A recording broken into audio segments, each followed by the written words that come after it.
Mielos mokytojos, mėly mokytojai, visi, kurie ugdote jaunimą, vaikus, suaugusius žmonės. Sveikinu su švente, nuvilnijančia gražiausiais padėkos žodžiais.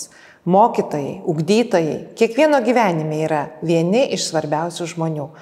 Kartais tai suprantame tik žymiai vėliau ir grįžtame padėkoti po daugelio metų už patarimus, pamokas, padrąsinimus, atradimus. Jūs suteikėte ne tik žinių, bet ir dalėjotės išmintimi, įkvėpėte pasitikėti savimi.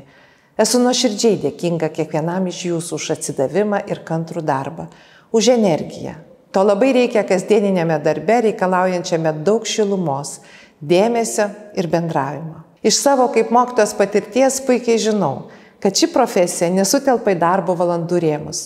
Pamokos tęsiasi ir už klasės durų, taisant darbus, ieškant naujų idėjų, rūpinantis, kad kiekvienas vaikas būtų išgirstas ir pastebėtas. Man niekad nekilo klausimas, ar mokytojo profesija prestižinė. Ji net negali būti kitokia. Be šios profesijos neegzistuos jokia visuomenė. Tik mokytojai gali suteikti augančiam žmogui patikimą ir tvarų žinių, vertybių, ateities pasirinkimų kraitį.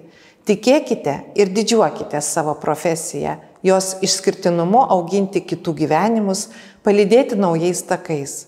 Jūs žinote, kokią galią turite. Ačiū Jums, mokytojos ir mokytojai, už Jūsų darbą ir už širdį, kurią įdedate kiekvieną dieną.